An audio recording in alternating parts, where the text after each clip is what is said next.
I'll call this meeting of the Blackhawk County Board of Supervisors to order. Roll call, please, Mr. Veeder. Hall. Leyland. Here. Little. Here. Jelka. Schwartz. Here. Please join us for a moment of silence to reflect on today's actions.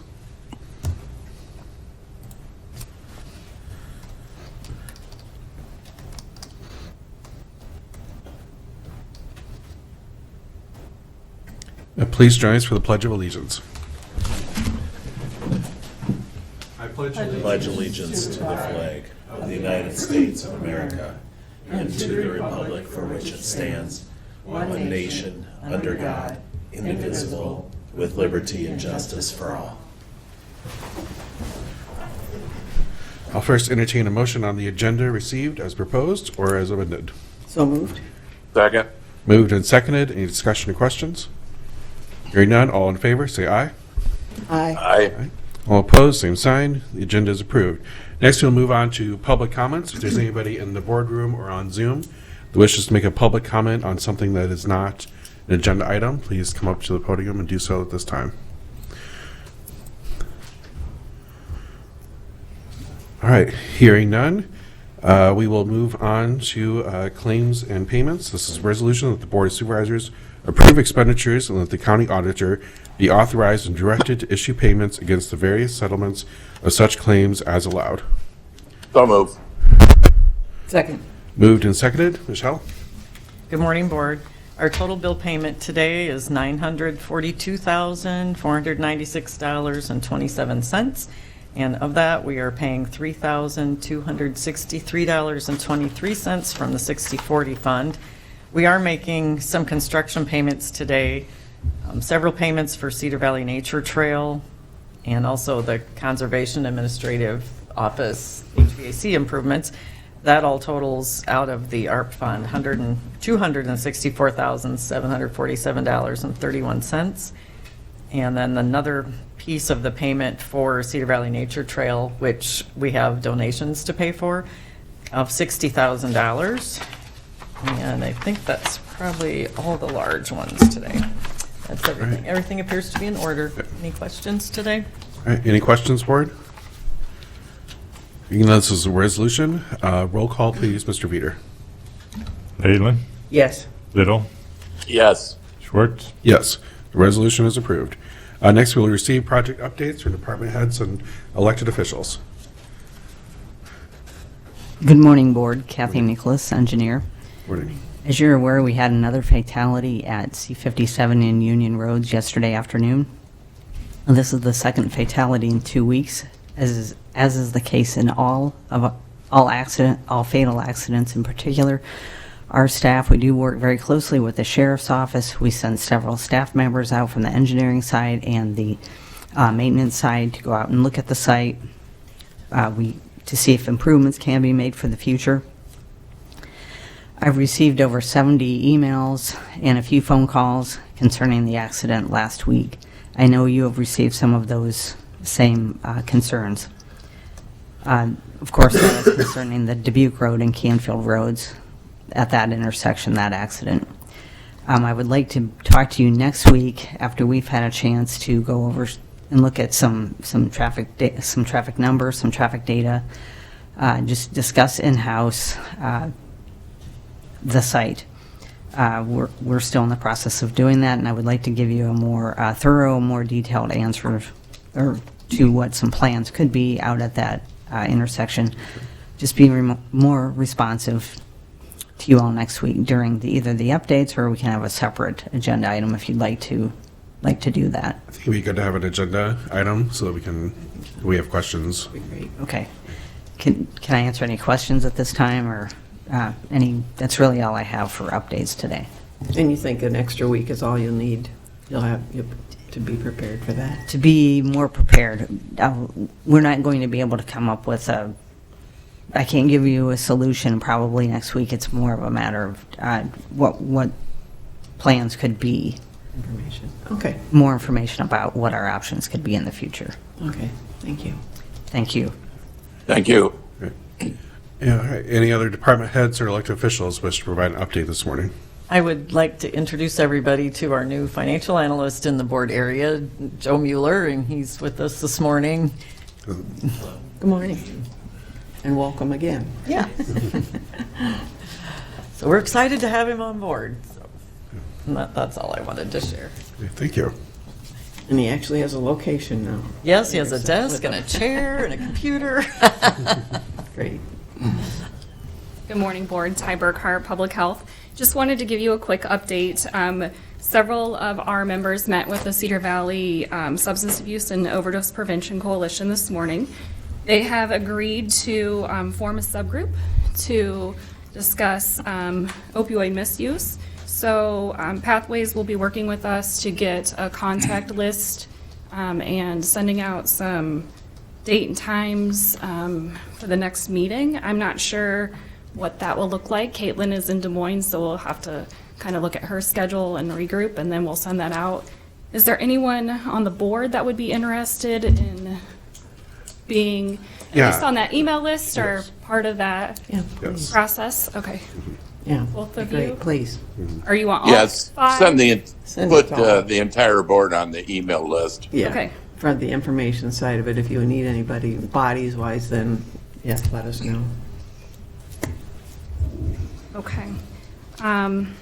So far, I know Pathways is interested, Tom with Unity Point, and then the Child Protective Center with Allen, and then Public Health. I know that there's some other partners that were not at that meeting today, like EMS, law enforcement, that we'll have to also invite to the table to help. Was there any discussion today as far as the leading of the group? I know we talked about that a couple weeks ago. Not really. I know that Pathways and Public Health is kind of taking the responsibility of getting something set up. So hopefully that will be set up in the next week or two to get a first meeting on the books. So, all Oh, that'd be great. Okay. Keep us updated. right. Thank you. Thank you. All right. Any other department heads or elected officials wish to provide an update this morning? All right, hearing none, we will move on to the minutes approved from the September 10th, 2024 meeting. So moved. Second? It's been moved and seconded. Any discussion or questions? Hearing none, all those in favor say aye. Aye. All those opposed, same sign. Minutes are approved.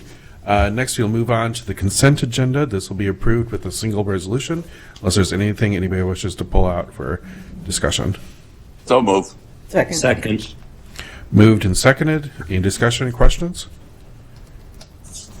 Hearing none, this is a resolution. Roll call, please, Mr. Weeder. Little, Yes. Jelka, Yes. Leyland, Yes. Schwartz, Yes, the resolution is approved. Item 7, this is agreements. Resolution that the agreement received from Securitas Technology Corporation, Fishers, Indiana, for equipment replacement with a cost of $394,555 to be funded using ARPA as previously authorized, be approved, and as recommended by Captain Nathan Neff, Jail Administrator and LU Information Technology Director. So moved. Second? Moved and seconded. Nate or Al, do you wish to comment? Morning, Board. Ali, IT Director. This is the renewal for the jail system that affects their security doors, cameras, and the equipment behind it. Can I answer any questions? No, I was just going to share too, because I know, Nate, you've been so good to provide the email and questioning kind of whether or not this needed to be put on or not yet, because we've gone ahead with, I guess, with purchasing the equipment and that type of thing, and you and Al worked together. And I looked at the minutes, and I also looked at the video, just to kind of follow up, because I thought it did seem like it wasn't really clear what we were doing, whether we were approving ARPA funds or whether we were approving a contract agreement. So my conversation with Michelle and also with Al, and I'm sorry you weren't in it, but we just happened to have some conversations yesterday and last week, and said that if there was any question about it, let's just put it on and vote on it and make sure we did have it, the item addressed, so that when we're audited for ARPA funds, if we ever are, we've got it done. So that's why it was on. Oh, no, absolutely. That's fine either way. I just wanted to make sure that, A, I didn't want to be offending you if it should have been done and it wasn't, but I didn't want to be duplicating work if it didn't need to be done, so whatever you guys. Yeah, I agree with Linda. You can never go wrong by putting it on the agenda, even if it's on there twice. And what's the expected life span of this equipment? Right now, we're at 8 years on it. When we did this, I think Al expects about 5 years out of it. When we did this last year, it was at the 7-year mark, and we wanted to get it done. Now on their end, we've pushed it back to almost 8. Gotcha. So, I mean, at the very least, 5-6 years, hopefully beyond that. But I think we know Al doesn't like to push those limits if at all possible. So it should keep us viable for at least several more years anyway. Okay. When we bought the system 8 years ago now, it was $2 million.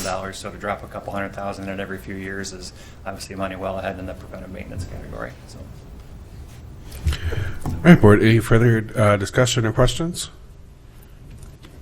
This is a resolution. Roll call, please, Mr. Veeder. Trelka, Yes. Leyland, Yes. Little, Yes. Schwartz, Yes, the resolution is approved. Move on to section 8, other business. Item A, discussion, parking lot security, fines due to tickets, etc. Did Rory put this on? I assume, Roy, you were going to lead this, or Tom, maybe you want to? Yeah, we had correspondence in a letter here a few weeks ago. Plus, it's been a long time since the board heard anything about what are they actually doing as far as security out in the parking lot anymore. And are they writing any tickets? And where's the revenue stand today compared to 6 months or a year ago? So I put this on the agenda for them to discuss this because we've had some questions from people.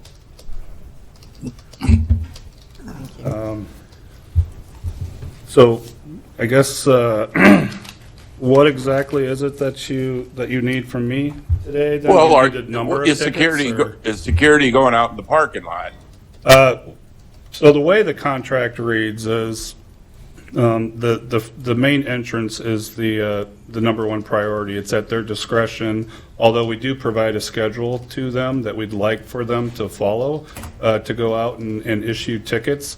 Unfortunately, we do have to rely on their discretion, that they can get out there and write tickets and still keep the entrance manned. As you know, we have had a lot of turnover with security, particularly over at the Pinecrest facility, which I know is no excuse, but that does play somewhat of a factor in them being able to get out there and patrol that parking lot because they're learning the functions of what needs to happen there at the main station. But again, in the contract, it is the priority to man the station and protect the facility, and then the secondary is the parking lot. I believe in the last 6 months we've issued 68 tickets, and I don't know exactly where that puts us on revenue because I don't believe we keep all of that money, if I remember correctly. So I'm not 100% sure where that revenue stands. That'd be something I would need to check with the Treasurer's Department. But I can tell you right in the 60 to 70 range for the last 6 months. So something you're telling me the contract's changing, Rory, because you know as well as I do that over the years it was in the contract for them to go out in the parking lot at least twice a day, sometimes 3 times a day. Yeah, we actually, we have a schedule for them, which actually is, so they go out, the schedule as it's written is they go out and they check tires at 10 o'clock. At 11 o'clock, they go back out. If that vehicle's still there, they issue a ticket. Plus, they look for any employee parking tags, the blue tags that might be out there. That's another thing they look for. We have that schedule in place, but I think where we run into problems is if there's only 2 guards down there, or if we have a busy parking lot day, we need those guards inside manning the stations. They're not able to get outside and write tickets. There's been a lot of days where we've only had 2 guards, or they've sent a guard over at the Pinecrest facility to back that facility up. So it has been quite challenging here the last couple of years. Don't know what their On their end, I just know that they've struggled getting people hired, and unfortunately, we feel the impact of that.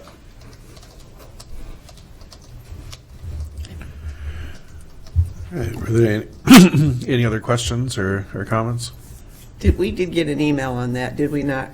Tom, was there a response? I'm trying to pull it up or look, but Yeah, we've had some concerns. I guess I'm just used to the way it used to be. They used to patrol it. We used to write tickets, keep the parking lot cleaned up. And apparently that's not going on anymore. I didn't know we had more security back then than we have now. No, It's- we've I always. don't know. It just seems like it isn't a priority anymore. The revenue used to be up there. It wasn't huge, but it's probably 10 times more than what he's talking about now. I guess what it is, it's not a priority anymore. Yeah, it's been a challenge, and I hate to bring this COVID up again, but ever since COVID, it has just been a real challenge for this company to retain people, attract people for these positions. And again, we as the end user, we're seeing the effects of that by reduced number of tickets. But again, the priority is the building, keeping the building safe.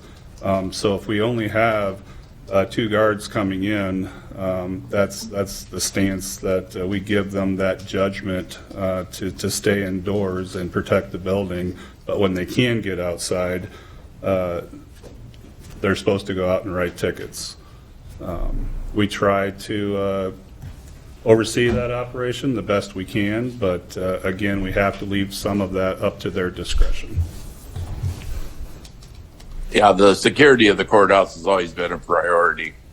Yep. Are you saying we had more security at that station years ago than what we have now? No, we have 2 full-time guards, and then we have 1 guard that is more of a part-time on the Tuesdays when jury duty is coming in to report for jury duty, and then also throughout the week we'll have up to 3 guards, but that number's been the same since I've been here. It's just a lot of times we're short-staffed with guards, whether they are trying to find a replacement or we have to move somebody over to cover the post at Pinecrest.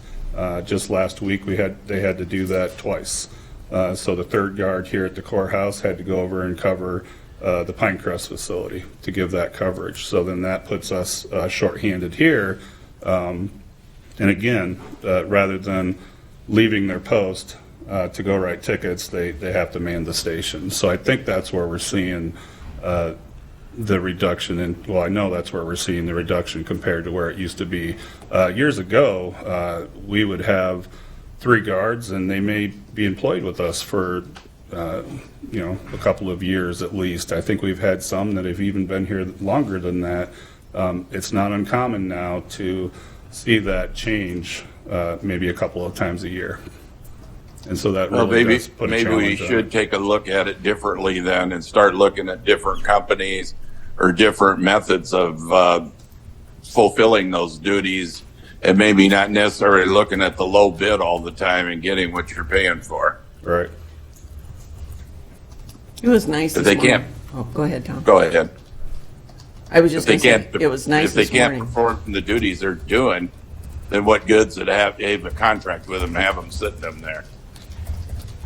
Well, it was good this morning to see. I think there was just the one gentleman by himself when I came in, working alone, but it was nice that the deputy was right there Yeah. at the end of the machine Yeah, equipment. So that's worth mentioning too. Obviously, the sheriff's department has 2 armed guards here on site as well, so they are able to kind of fill in when needed, and they do. We're required, if we're going to prohibit weapons from the building, we are required to have armed guards here on staff. So there's 2 of them. That's something that I know over the years that the sheriff's department and us have, we've gone back and forth talking about, does it make sense to have our sheriff's department provide this service by adding an additional guard? Those might be conversations we can talk about again. particularly if we're not getting the services that we need.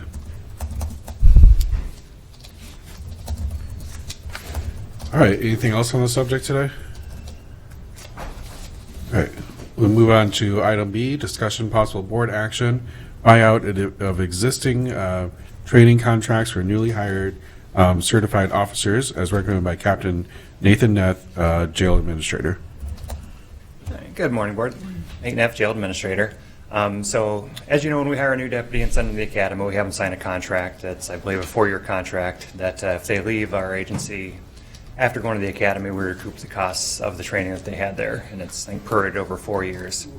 Just about every agency in the state does that. And one thing that's kind of become commonplace is, say an officer under his contract moves to a new agency, that agency will pay off the contract.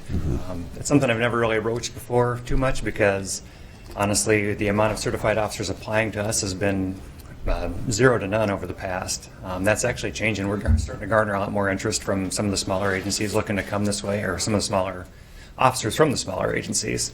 In between our wages the last couple of years, we've done a nice job of getting those competitive. Our retirement this year, the legislature just gave us a nice bump in that. And then the big thing, though, is it used to be 5-10 years in the jail before you got to patrol, and a lot of officers didn't want that. We're at a point now with the implementation of our civilian officers, our people are getting to the road in little to no time at all, so that's garnering a lot of interest. I know I've had 3 officers from surrounding agencies talk to me here in the last couple of weeks about coming. 2 of those are still under contract because they've been certified, and so they were inquiring about if we would be able to pay those contracts off. I would recommend we take that on. It costs us about $10,000 to send someone to the Iowa Law Enforcement Academy, but that's 16 to 18 weeks that they're down there, so we're paying their wages while they're there, and there's a good chance we're paying somebody overtime to cover their loss while they're there. So if we can bring a certified officer in, pay off that same $8,000 to $10,000, depending on how much they've paid on their contract, we're saving those 16 weeks worth of labor plus any overtime. And then in addition to that, we would still have them sign a contract. So say we pay $8,000 to whatever agency it is. Amanda's actually been working on rewording our current contract to where it would allow us to have them sign that. So if they did decide to move on again, we would still recoup that money from them. So I think it's really a win-win for us. Again, it's money that we would be spending at the academy anyway, so we're not really out anything extra there, and we're saving 4 months worth of wages on it. So I would ask that we just be allowed to do that and use that as part of our recruiting tool, and hopefully bring some sworn officers in that already have a little bit of experience, have their certification, and we can put them right to work, really. Any kind of feedback from the individuals? You said it's not a problem you've had before. I was going to say it's probably a nice problem to have that certified people are looking at Absolutely. coming here. So are they giving you any kind of feedback or anything on? I mean, the biggest part on it is staying on patrol. We've had several talk in the past, and they're like, well, if I can when I get right to patrol, and it's like, well, no, you still have to do your time in the jail and go out, which if that's a couple, 3 years, even that's enough to kind of scare some people off. But now when we're talking virtually little to no wait, that's the big part of it. But again, they look at the wages, they look at all the different things we have to offer, whether it's, SWAT, going to investigations, to drone, to just a lot of different things that we have that the smaller agencies just don't have. So they've always seen those hurdles and always been like, I would love to do that, but there is that jail hanging over them. And now that we've taken that out, and again, I said between the wages, the retirement, everything has helped that out too. So I think it's really a win-win. I think I'm supportive. This move, it makes it easier for recruitment and recruiting people that we won't have to send to the academy, so that's nice too. Do you know, so you anticipate that because otherwise we'd be hiring people that we had to send only to the academy, so there's not a lot of budget change. No, it's money that we were going to send to ILAA anyway for the, I think it's just, last I saw it was like $9,975, whatever. So the contracts, and theoretically they've been paying on their contract for a year or two, so it's probably going to actually be a little bit less than that anyway. Mm-hmm. So do we need board action on it, or do we wait until the contract has been reworded and approve that? I'm just asking the question. I mean, obviously, if you want us to go ahead. Asking for permission for the go-ahead. Once Amanda has it rewritten, obviously we'd have Mike take a look at it just to make sure everything's copacetic there. But as it is now, when we hire a new officer, we don't bring that individual contract to you for board action. We just have it there and then sign off on it. So it would be a similar deal to that. We just want to make sure that, that we're good to go ahead with it. Right. Dan or Tom, do you have any comments, I guess, if we want to take board action on it? I guess see the changes and let Mike review it and bring it back to the board, I guess. But as far as moving ahead, then I guess we're kind of giving you the go-ahead, Yeah. it sounds like, with The big thing I want to be able to tell these people, if they say, hey, if I apply and get going through the testing process, will you pay off my contract? I just want to be able to tell them, yes, we will, or I'm sorry, no, we can't do that. Do we think we'll have the contract fairly soon, too, to review? Okay. It's very similar to what Attorney Pete Burke put together for us when they sign a contract and we send them to the academy, and then it's just going to be reassigning that debt, and then they will, if they would leave within a certain time frame, then they would have to pay that back to us because we wrote off that debt for them. So do we think next week would be too soon, or could we have that done? Well, is that? I should be able to for you? look at it by the end of the week.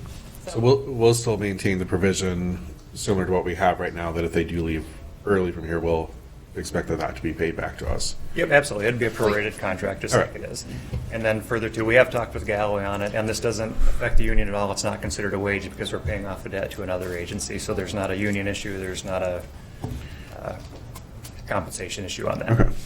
The only piece, we'll have to go back to Civil Service Commission at some point, just ask them how they want these candidates to, I guess, test as part of their application process. Do they need to take the written exam again, or the physical agility test, or none, since they're already certified? And we've already kind of talked with getting that set up with them, but the contract piece is really determined by the board, since it's the investment that you guys are putting into the candidate. Okay. All right, anything else on this today? All right, thank you. Thank you. All right, next is discussion, possible board action to authorize a request for proposal for television and digital advertising of Blackhawk County job opportunities as recommended by Amanda Fesemeyer, Human Resources Director. Okay, so this is a little different request, and something that's come before our office in the past for a few years, where I've been approached by different sales reps or digital advertising groups to broadcast our job opportunities and employment opportunities here with the county and us as an employer. I've obviously been hesitant in the past because I don't have a budget to withstand the cost for something like that, but since having the marketing coordinator and seeing the positive reactions with all of the brand rebranding and the logo, and seeing our whole organization kind of come together under that, I felt like this might be a good opportunity to look at that and possibly utilize funding sources from vacancy dollars. So I'm here to just kind of pitch an idea as to whether the board would like to move forward with getting an RFP out there that would allow us to have a advertising organization create a commercial for us, a general commercial that would kind of just highlight what it is to be an employee here and work for Blackhawk County. And then there's the option to have additional commercials specific to career fields that we especially have more difficulty in recruitment and retention. And those are going to be the ones that you've heard in the past. It's your attorneys, law enforcement, dispatch, public health, and roads is in that mix as well. They would have their own kind of commercial, and I have talked with those department heads about they tend to have the most salary savings or vacancy money to kind of play with for an advertising opportunity like this. So I did email Tom over the weekend, and I don't believe I got this out to all of you, but the cost, I don't necessarily have a cost here because I'm not entirely sure. I know it's not gonna be cheap, I guess, but it could be anywhere from, if we were to have like 25 to 30, 60 commercial spots in a given month, that could be $4,000 to $7,000 a month. And then there'll be additional advertising for, it could be targeted ad displays, it could be digital ads, that could be an additional $2,000 to $3,000 a month. That total investment might be anywhere from, like, on the very low end, $5,000 upwards of $10,000 a month. I wouldn't lock us in. I wouldn't want the RFP to be built around like a year or an annual fee. I would want it to be more like 3 to 4 months, see how those television ads are performing, or at least kind of our reach, and then we could come back and say, okay, do we need to maintain that frequency or lower it? So it is a significant investment, but it is something that Michelle and I have talked about too with regards to, we know we have turnover. She's taken that into account with regards to how we fund the county operations in general, but I've also had an opportunity to talk with Sheriff Thompson, Kathy Nicholas, Caitlin Emmerich, Brian Williams, and Judy Flores, all who would have, they would actually fund a portion of this out of their own current budget. Anywhere for the sheriff's office, we said it might be upwards of $6,000 to $7,000 for the whole 3 month to 4 month period, and then the others would be about $3,000. The rest of that, I would like the board to pick up or consider picking up. We did entertain spreading that other half over all the other departments, but those that don't have turnover don't really have the vacancy dollars to just move money like $1,500 to $2,000 towards an effort like this. So that's kind of the idea that I'm pitching, that I have, 5 departments right now that I know could, within their budgets, they're comfortable at that level. It's just if the board would be comfortable picking up the rest of that tab, which could be anywhere from, this is a ballpark, kind of depends on what the RFP would come back, their proposals. But it could be anywhere from $25,000 to maybe $15,000 for that 3 to 4 month period. So 15 to 25, you say? is what I'm estimating. Yeah, roughly. But may come in less, may come in more. I do have a couple. We have obviously KWL. We have the CFU that is able to place advertising. Gabby's gotten me in touch with, I believe, Gray Marketing out of, I think it's KCRG is kind of who they're connected with. And then there's another one local that does a little bit more radio, but it can also help create us that content and commercials and help place those ads on broadcast television and things. What about what about looking, instead of television, looking at streaming services, advertising too? 'Cause I mean, I personally, Yep. I don't know anybody who's in their 40s or younger that has cable, or Sure. it's. I should mention that, sorry, that is in here too. Okay. So that's with it. So streaming is a part of that package, and I apologize I didn't mention that. So it'd be like targeted ad display, TV, television streaming, and then additionally the broadcasting. But we could certainly build it however you want to see that. But yeah, that is an area where certainly if you've got the streaming products that you see ads on those, and they can place those there too. That's not more your traditional, broadcasting television, right? But it certainly is an area that they could all include in their proposal. Or we could tailor it to just specifically TV streaming. I think the sheriff's office might have had some example, or they pursued an advertising through television streaming and had some, I guess I can let them speak to it, but mixed feelings on it. Not that it was, yeah, some of that is, you're trying to kind of pinpoint which target audience, and there's a lot of streaming opportunities, whether it's Hulu, Netflix, YouTube, and so how you place that and place your dollars. But it's certainly an alternative to just the television ads through the regular broadcasting networks. Every episode of CSI, right? Yeah, Oh, yeah, there you go. Yep. So, it's not something, I guess it's more just something to think about, that now that we have this new kind of branding image and we have a lot of momentum behind it, is there a space for this? I still have departments, while we have had some great improvement in the recruitment and, placing job applicants, there will always be those 5 departments, I think, that are going to continue to struggle in reaching those highly talented candidates. And some of that might even be where you're trying to attract people here locally, but also outside of the area to us as an employer and as a place to live. So I figured it probably would be worth having a conversation with you all before, and just even getting an idea if this is a direction you want to go, or if it's something, you could certainly wait for budget time too. It's not like we have to do it right now. I just thought with building on what the marketing coordinator has done so far, it's been a good example of how we can kind of build that momentum. And I like the idea of, like, you have kind of a ramp up possibly, or have someone to give us a proposal as to, and then they can kind of break down the data as to where they think we should be placing things. And then we come to a place where maybe we don't need to recruit for Kathy's department, but we'll need to do it in the spring. So let's pull that lever and get it out there on television ads, streaming ads, targeted display ads, and run that for, 2 months. That could be the same for attorneys, for law enforcement. They could kind of deploy those as they need it.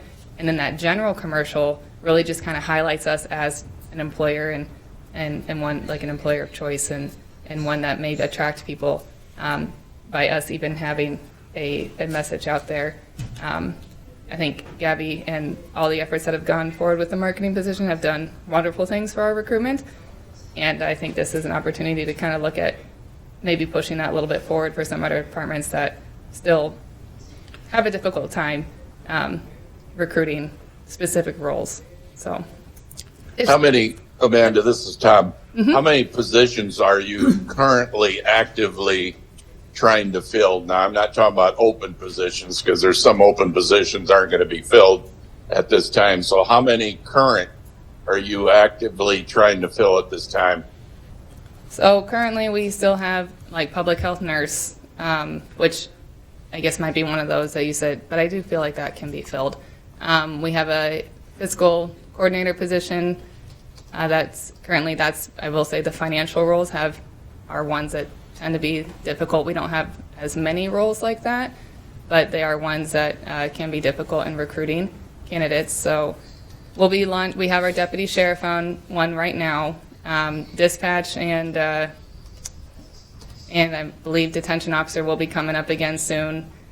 Then we have a lot of clerical ones, which we don't tend to struggle with those. We have a very good response for office specialists, for administrative aid. So that wouldn't necessarily be one that we have to think about as much. But Kathy finished up quite a bit of recruitment. We had an IRVM technician position, obviously had the shop foreman. So it's kind of a wide range. And then attorney, of course, that one is. Does the attorney recruit locally? Doesn't he go to colleges to get new graduates?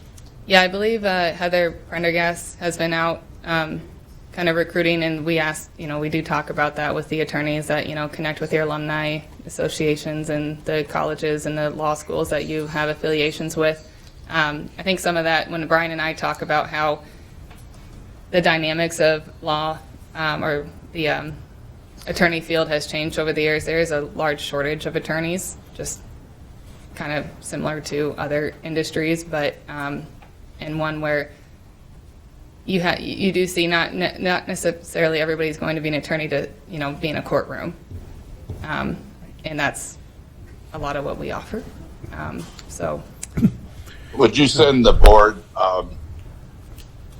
a list of all the departments that you are actively trying to fill employment? How many and what departments they are? Yep. So, That would help us to make a decision whether we want to move forward, if it's cost effective, or continue doing what we're doing.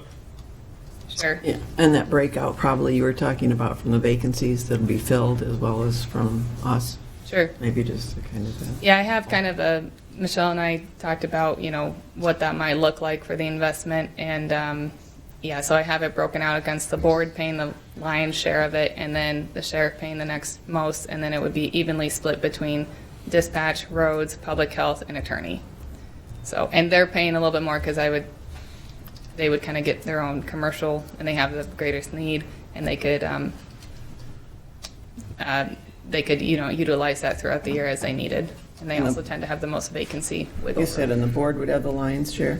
Yes, unless they split it out across all the other departments that have not as much turnover. I would like to try it possibly that if it's something that we do kind of more ongoing, it could be built into, our budgets. That, if you were to do, and if we were to kind of see what that would look like over a 6-month period. But eventually I'd like to have where we just have a commercial that's kind of played every other month maybe, or periodically. It's not like it has to be on 5 o'clock news every night. I'm not suggesting that. And sometimes those commercials you've seen, it's like, oh, again, you're advertising again. But at least to have some kind of that consistent visibility and awareness on a broader platform. But And part of the reason that we were suggesting the board pick it up for the smaller departments is that they don't always have turnover. So it's hard to say, okay, auditor, you have to pay an amount. If we're funding it from vacancies and they don't have any vacancies, then it would be difficult for them to pay that. And there's, not that we can't come up with different alternatives, that was just what we visited about now. And I mean, I started out with this, well, if we do bring vacancy money, I mean, each year we budget, and Michelle's done a nice job to address the turnover within the greater budget, but I kind of thought, well, if this would be a good source for this funding or for this opportunity, because if we were turning vacancy money, now, to be fair to those other departments, I understand they use vacancy money for overtime. They have to fill those gaps, especially in dispatch and law enforcement. In roads, they're using that possibly for snow removal. So it was really just kind of getting a feel for what they felt comfortable being able to withstand within their budgets. But I thought it could be an interesting initiative and one that we could kind of learn from and see if we want to have a presence like that, what it would require. So, Well, I support some of Amanda, the- roughly in the last year, 12 months, how many employees have we hired? oh, I'd have to look. I don't have that number right off the top of my head, but I think, we've slowed down on resignations, certainly. I could probably pull it up here in just a minute and get back to you, but I'll provide that to you. But we have new hires every month, on average, anywhere from 3 to 7 new hires every month. Have so you have you 36 at a pulled them minimum. to actually find out how they heard about the job at Blackhawk County? Yep, we're able to pull that, and a lot of times that comes over Indeed is like the number one. So we do see that a lot. We have seen job alerts come over or word of mouth.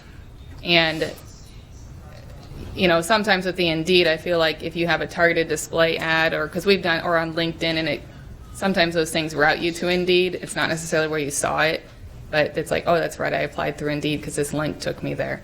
But I would say that's the main one where people are looking. But you are competing, and for us to be competitive on Indeed would require a pretty significant investment as well, which I can look into that. But you're basically just racing for the top job to constantly at the top of Indeed in this area or in that field. And so, whereas hopefully something like this, it may not be a candidate that sees it. It might be a family member, a friend, colleague that's like, oh, I heard about Blackhawk County and they're hiring for attorney. That's a great place to live. Or it could be something, with just kind of utilizing a different platform. I don't think we've ever done television ads or much TV streaming ads, so it is a totally new. I personally, I think over the last 20 years, it seems like traditionally, regardless what kind of recruiting that you do, our two main departments that is a constant hiring would be the sheriff's office and also the health department.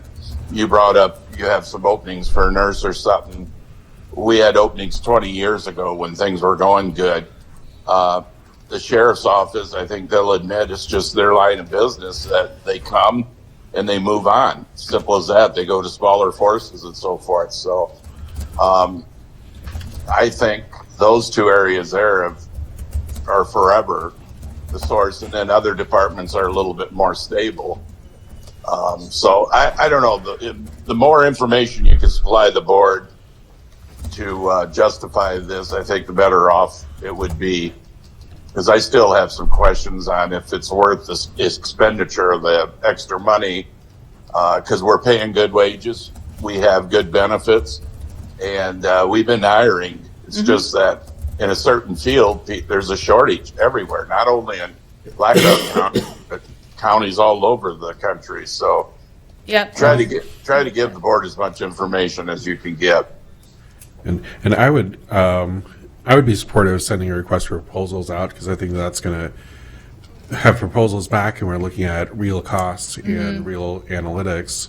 Then I feel like we can make a decision on whether it's worthwhile for us. But I'm definitely not the expert at, I don't really know what all these proposals look like. I mean, I've just had people approach me and I've just told them, yeah, I don't have the budget for that, anywhere near it. But yeah, if, But today, you're just looking for support for sending out an RFP. yes, I mean, it doesn't necessarily mean that worst case scenario, you guys, we turn it down and, well, we've essentially, you know, but it's a very new initiative, one that does require pretty significant investment. So some of that information, Tom, I can certainly get to you about those that we are actively hiring and kind of what that looks like. I can get you that information for new hires and terms and how that's kind of looked from year to year.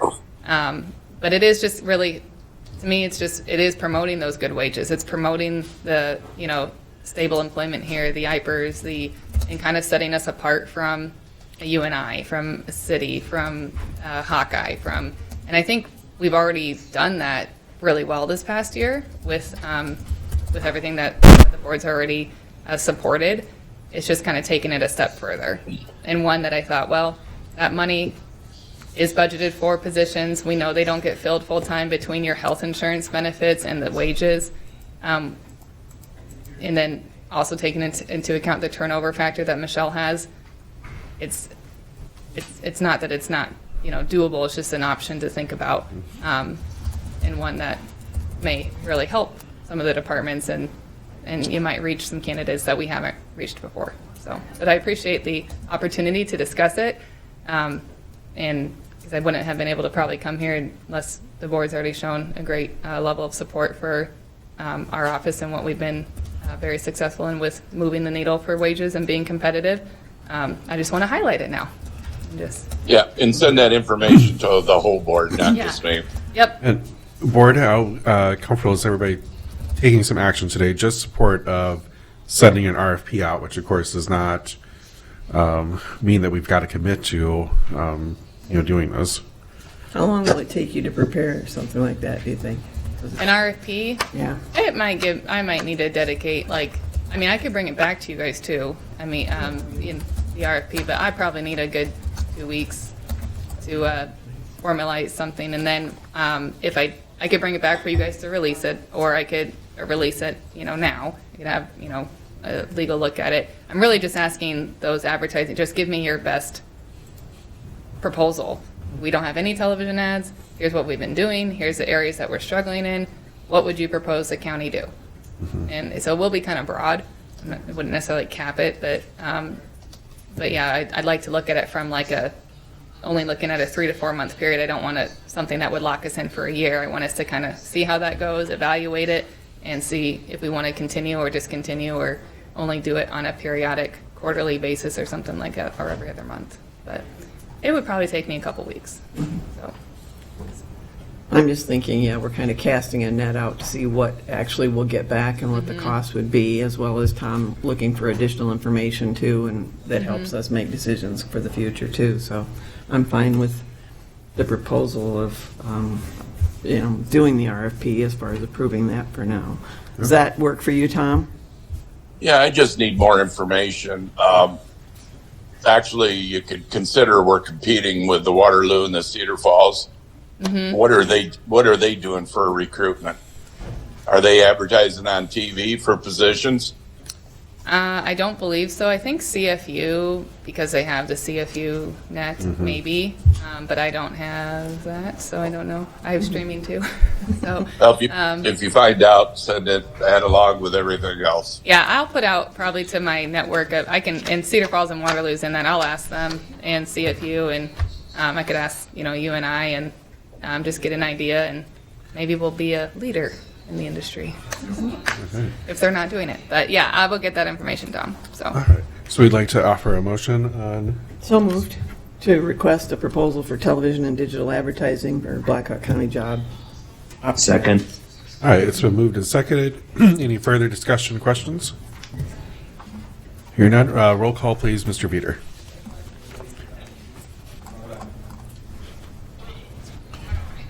Leyland, Yes? Little, No, I still need more information. No. Belka, Yes. Schwartz, Yes. Resolution is approved. Thanks, Amanda.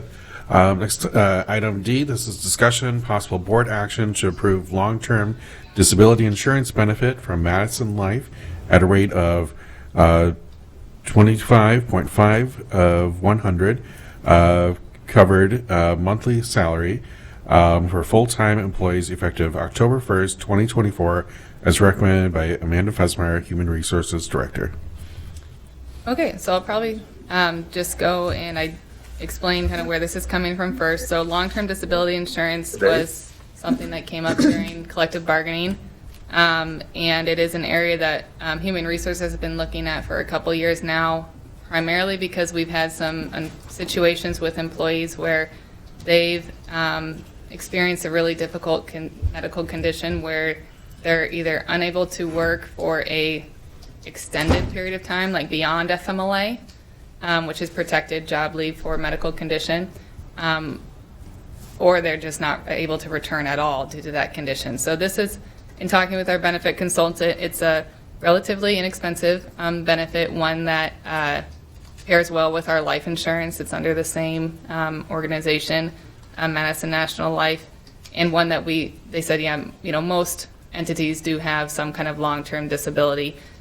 Really, our long-term disability plan here is right now your sick time and your vacation time, which it is generous. You can carry up to, most employees can carry up to about 960 hours of sick. It also takes about 9 years to get there without any illnesses.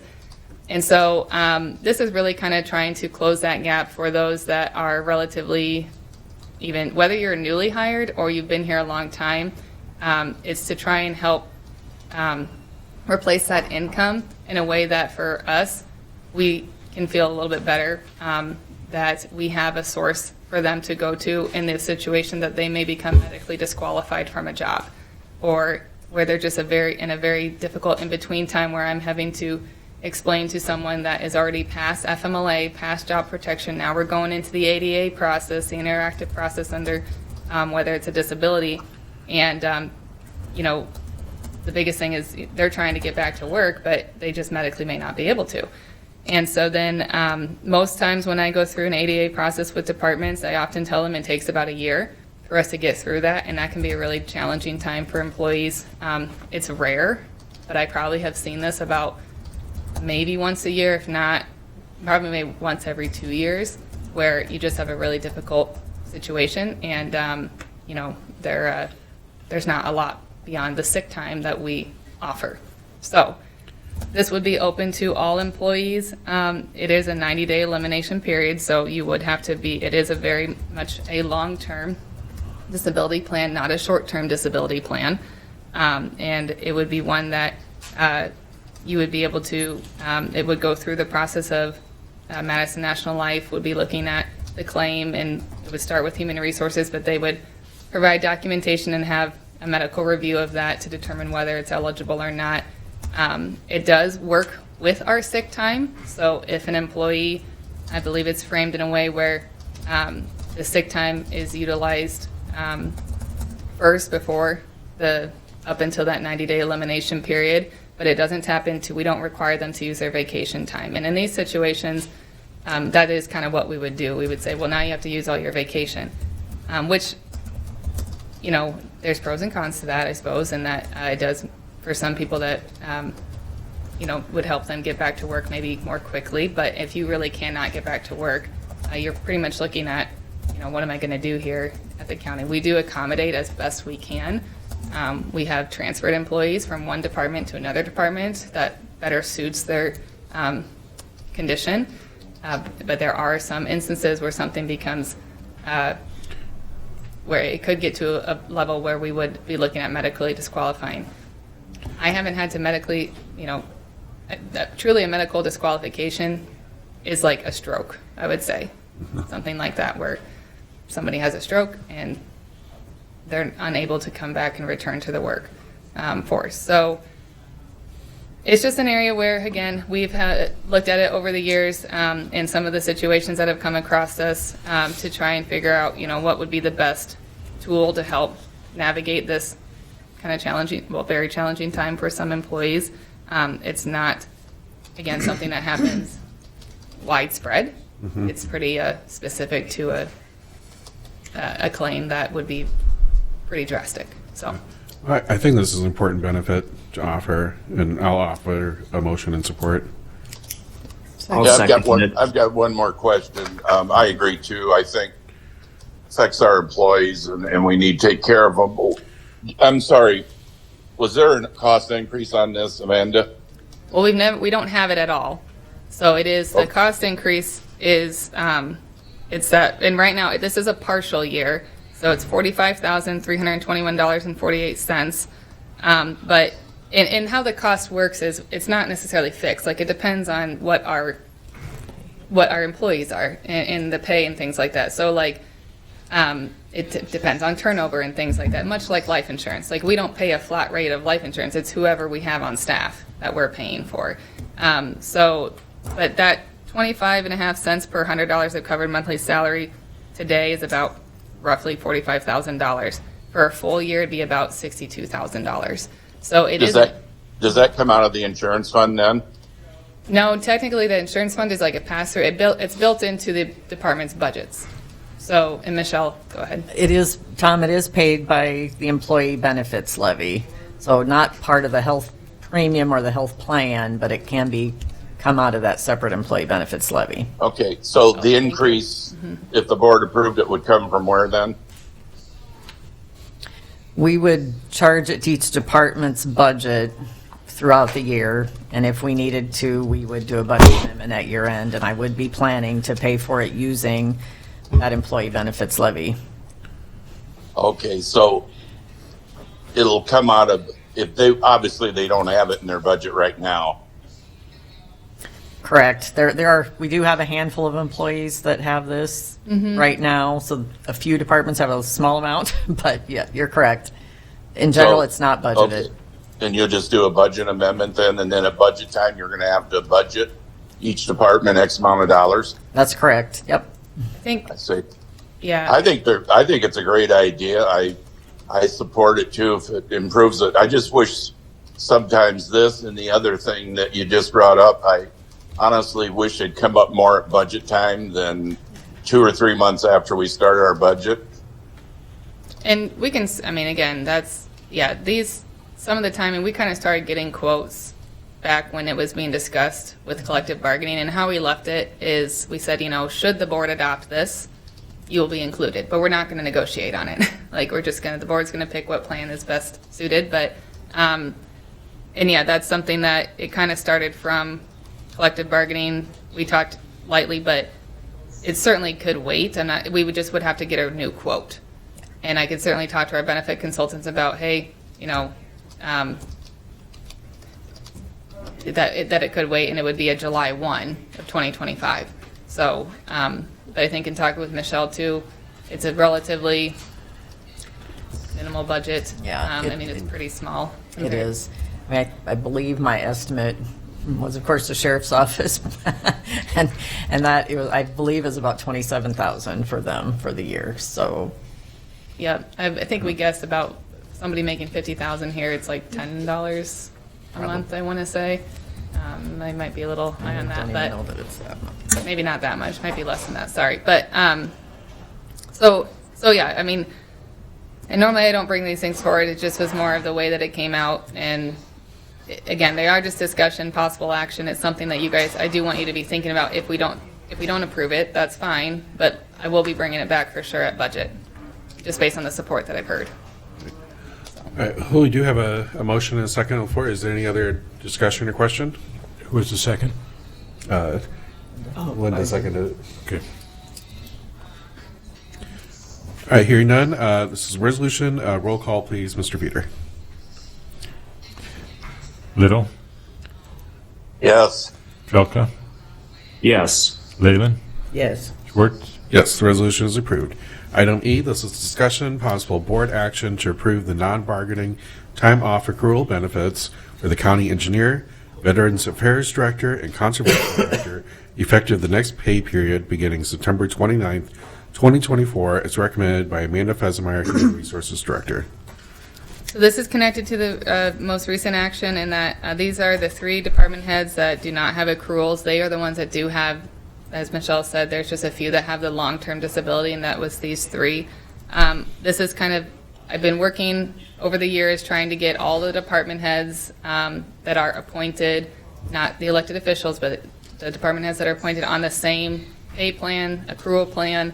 And so this is the last leg of that. I have had conversations with these individuals, and they understand where it's coming from and feel that it's really just to make it equal, so that the benefits that I have as the HR director, that Michelle has as finance director, Rory as facilities director, Caitlin as public health, are identical to the other three that have just been kind of on this grandfathered plan.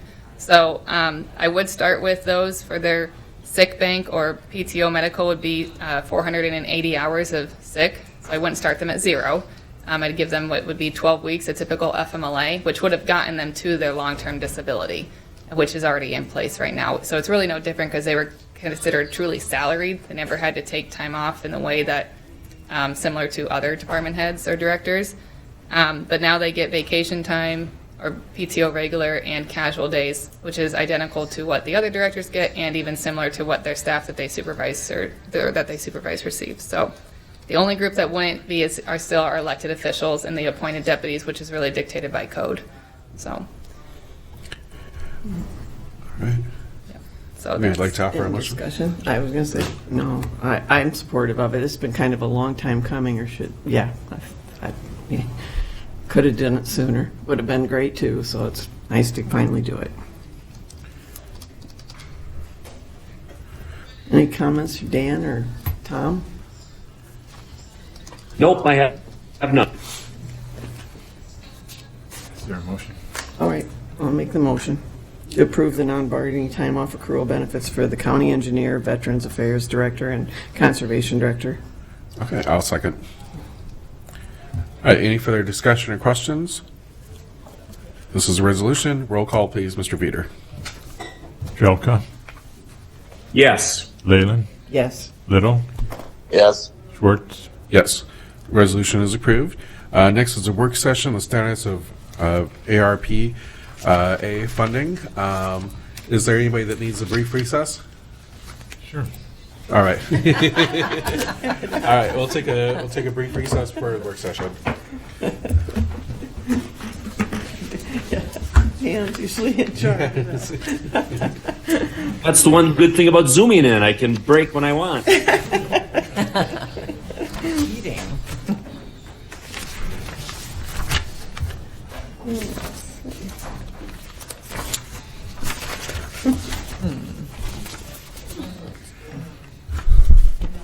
You're going to do most of those sheets by PowerPoint?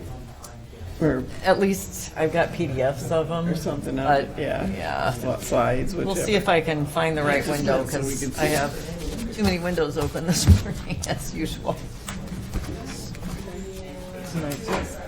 I usually end the day with like 40 windows open. So do I. It takes me 20 minutes to go home at night to get out of everything. I know, I yesterday I had about 20 open, and Al said, start saving those. Like, nope, I'm taking it home just like it is. I said, what the laptop I've goes. got different computers for different things. I'm like, Oh, I bet. so I Oh, got the county one, nothing else is on it, and then I got. that's probably a good way to do it, Yeah. though, isn't it? Yeah. I was going to say. Screen for your own sharing, sanity. nothing. Oh, yeah. I just bought myself my first ever Macintosh computer. Oh, really? But it's purely for fun stuff, for music editing and stuff. And Oh, so, really? like, Oh. I haven't even put email on the computer. You did- It's not going to be for It's that. not if for you can any of that help stuff. it. Oh, that's great.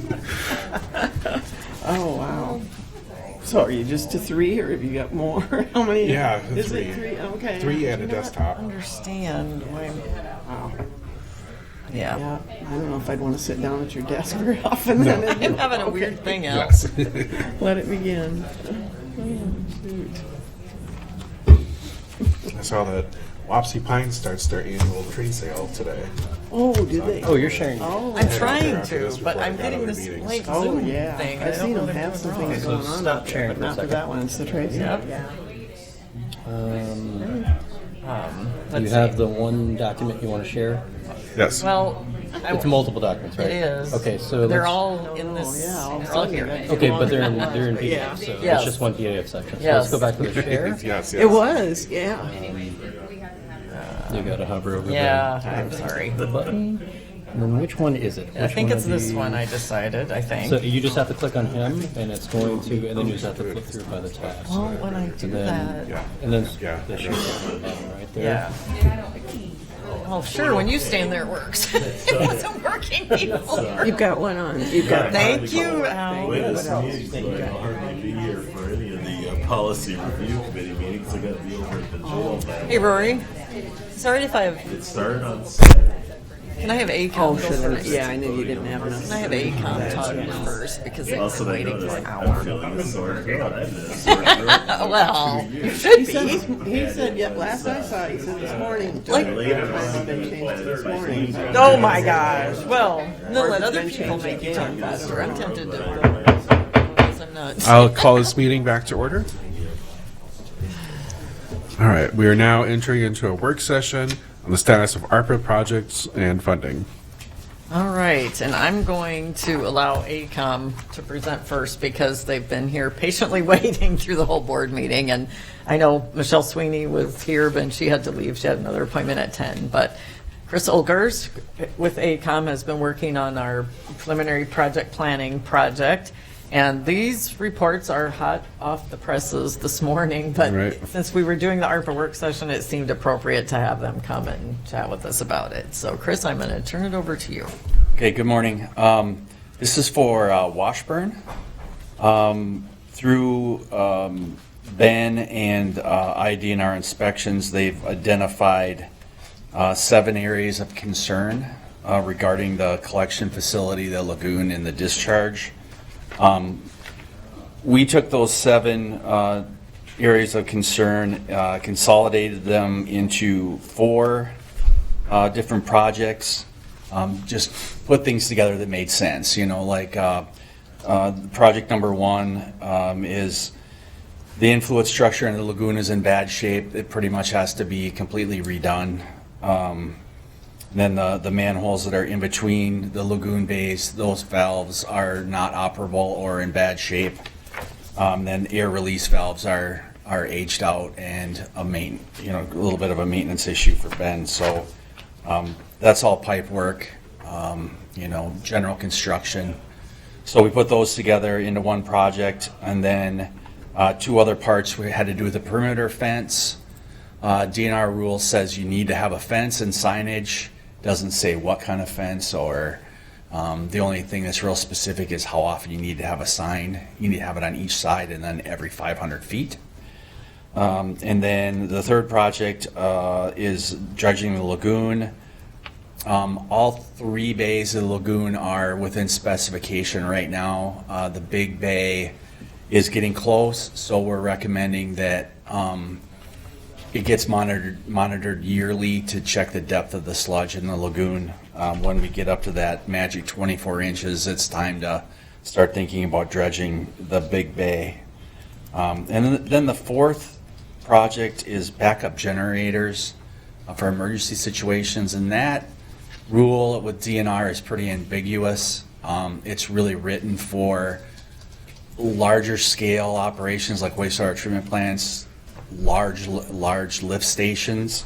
And we talked to DNR staff, and it's really a recommendation, not necessarily a requirement for us. So we kind of backburnered that one for future consideration. If you turn to the second page of the handout, there's a detail of project number 1. And this is the highest priority project. And this one will start out with replacing the influent manhole structure. And then the manholes that are between the lagoons. The manhole structure itself are fine. The lid needs to be replaced on both of those. And then, of course, the valves. And we've had some issues with ice pushing our pipe. So we need to come up with a way to keep that from happening in the future, anchor it somehow. We have some ideas that'll work. So that's like the biggest issue that we have right now is to make the lagoon so it's operational. And like I said, the second project's the fence. That's pretty self-explanatory, just around the boundary. Question Replace on fence. the fence though. That seems very high for a fence. Like what's It's a larger area than you might guess. I don't know. It's chain link fence too. It's not, sure, but it's $278,000. So that, yeah, it's expensive. I know. that seems silly. Do you know that area? I do. Well, we No, have The thing it. is, that's open sewage in the lagoons, so you don't want people Yeah, of course. thinking Yeah. they're going to break in and go waiting or anything. I think that's the DNR's thought on that.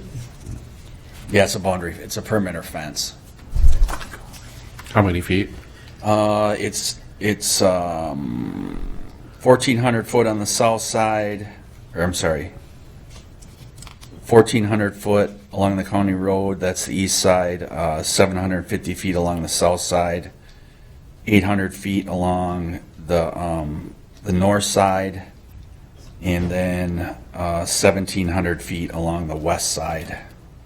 And we'd recommend that the west side fence, we don't make it shorter, because there really isn't access except from the farmers there. You know, there's cornfields all around the outside, on the west side of it. And then 6 foot on the north, south, and east side of the perimeter. I would say the new signage is the highest priority of that project. The signage that out there is so faded, you can barely read it. So I think at a minimum, we need to get this signage upgraded. And you said every 500 feet. Yes, each side, and then every 500 feet.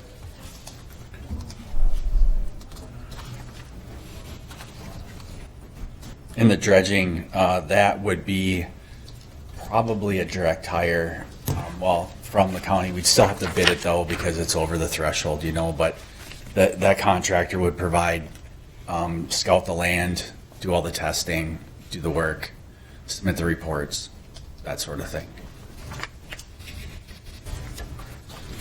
And about are there estimates of how long it would be for the next dredging would need to happen? We think within the next 3 to 5 years. If we did this one, after this Oh, one. I think it'd be a long time. I want to say that this has never been dredged, right? I'm not aware that it has, so it's Yeah. lasted, I think this started being used around 1999-ish. Yeah, I was going to say 25 years probably. It's Okay. been there already. It doesn't accumulate very fast. Okay. As we're thinking about the proper rates and of what should be kind of charged to folks that were maintaining this. And that's just the big bay. The other 2 bays the sludge is still pretty shallow. Okay. So that's just the main one that we looked at. Yeah. It's only like 68 inches in Lagoon Bay 2 and 3. Okay, thank you.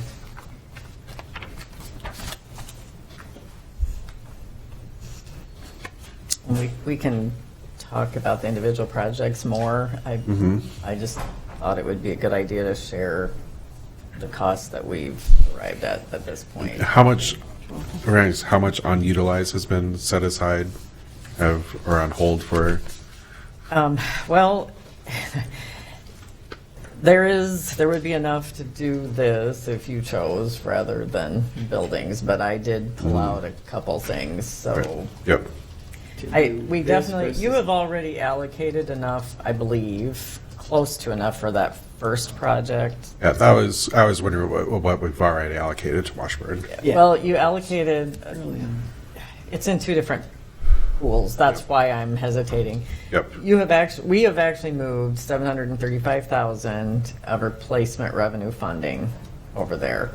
And more than half of that is being used for the pump replacement panels.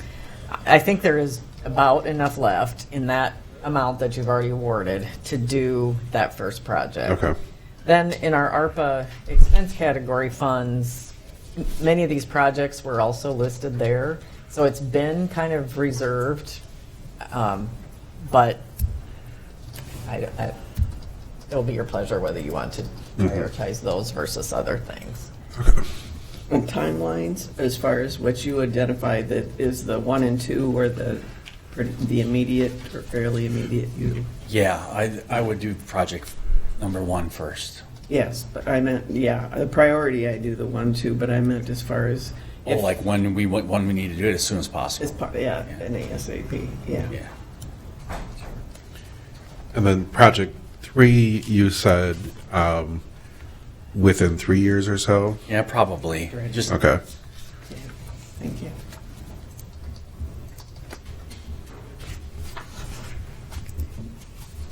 Oh, certainly helpful. Finally see $1.2 million. Yeah. And what it looks like. That adds on up the project. fast. It just seemed appropriate since we're closing in on how we're allocating ARPA funds. Mm-hmm. It seemed appropriate to go ahead and give you that update today. Yeah, glad we had it so quickly. Yeah, Yes, this is great. there will be more to come on all that. But this is really helpful Yeah. information. I appreciate it. Fair enough, Putting thank it you. Together. But it sounds like, should we put project number 1 on the agenda for explicit approval, or? Yes, I think my next step is probably to ask ACOM to come back with a design contract. and Okay. We'll go ahead and get going on that. And the signage, we should be able to just take care of that, like, I think, yes, I think so too. We'll go ahead and pursue, I'll start working on those too. okay. All right, very good. Thank you very much, Chris. Yeah, thanks. You're welcome to say, but yeah. So Rory is just itching to talk with you about more numbers that are hot off the presses today. Yeah. We're going to be able to visit about the health department renovations and the Veterans Affairs. Well, Rory Giving, Facilities Director. Do apologize, I sent you out the email yesterday, late yesterday, because numbers literally were just coming in, and I just wanted to get that out in front of you. I know you haven't really had a chance to review it, but I also included the plans in that email. So we're at the stage now where throughout this project, we've been working with the VA team, the health department team. I believe everybody is on the same page as far as a very good design that's going to meet everybody's needs. And so now we're at the point where I want to ask Envision to come in and do a presentation next Tuesday, which would be a little bit more in depth on the actual layout and what the renderings, I guess, provide renderings. But we're at that point now where they Envision and Modus need a green light so they can start producing the plans and getting them prepared for bid letting so we can get these returned back to us and signed before the end of the year. So the numbers that we received, you'll see in the red. The reason there is a cost range on there, because there are some alternates that were provided to me as far as, for an example, when you look at the Pinecrest, one of the alternates would be upgrading all floors with the restrooms, upgrading restrooms on all floors. As you know, a few years back, we did do a project on the first floor restroom. A few years before that, we put in new partitions in some of the restrooms, but they are showing wear and tear. But the reason that that range is in there is because I'm still actually going through each line item that they provided and looking at ways that we might be able to get this cost down a bit. I guess it's the board's, it's up to the board if you want to include these restrooms. I will say, I didn't add pictures today, I should have, but they're light touches, like new floors, for an example, new fixtures, new ceilings, and repainting. It's not going to be a reconfiguration type remodel. So we're looking at each restroom being in the neighborhood of $40,000 to $50,000 to remodel those. A good number of the, as far as the restrooms, as long as it's not a safety issue, actually, I like the historic tile that's in a number of them still. And it's kind of one of the few places remaining in the building that I think it's important to keep some of those historical nods. I agree with you. I believe, though, when you look at the restrooms, first, second, third, and fourth, those are just VCT tile. When you get into the fifth floor, that's where you get into the real architectural mosaic, I guess, style of tile. Unfortunately, our goal is to vacate the fifth floor. So, but yeah, for the most part, I believe the tile, with the exception of first floor, what I put in the first floor restroom was a solid vinyl flooring, and we went that route just because it is easier to clean and maintain. But over the years, VCT tile has been placed over top of the nice, I think it's called mosaic tile. Yeah, Unfortunately, when you pull that up, mosaic. it pulls that tile with it, unfortunately, so there's really no saving that. We learned that when we did the last VA upgrade. When we pulled the tile up in there, pretty much everything else came with it, unfortunately. So some other things that we are looking at to potentially drive that number down would be furniture. Talking with Caitlin, she's going to have a team working with Envision, going through and picking which furniture they could repurpose and bring down to the first and second floor. Because right now, as this high number, this 5240, that includes roughly $350,000 for furniture. So I think we can drive that number down just a bit by repurposing. And so those are some of the details that we still need to work through. So that's kind of why that range is out there. There will be a point very soon where we'll have to decide where we want to kind of cue in on, and do we want to approve these alternates? Do we want to repurpose furniture and so forth? So that's for the Pinecrest facility. Any questions on that? I mean, you can see the green is the health clinic. That is a extensive construction portion of the project where that's getting completely upgraded. That's going to be gutted, and I would say that's our most extensive portion of this remodel. And then as you go towards the purple, there's some light touches. It's going to be carpeting, painting. We have new furniture on the high range, but again, some of the furniture from their previous offices we may just put in there if we can make it fit. You'll see in the green there, there's going to be a new break room added for the health department, and then a conference room. If I had the existing layout, that conference room is actually made up of a couple of office spaces and a little media area.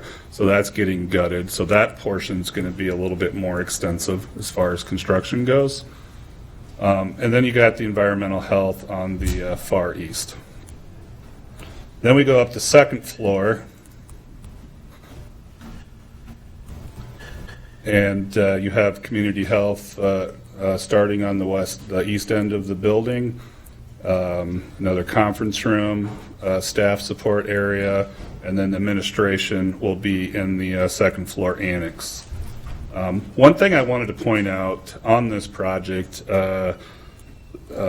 almost at this high range cost, about 50% of that cost is mechanical, electrical, plumbing. That is a big chunk of this project as we go through. And then, as you know, we have another project called the HVAC project, which picks up the remaining parts. So it's been a little bit challenging, with those two projects kind of working together. So that's the second floor. The part that's not shaded, that would remain DHS.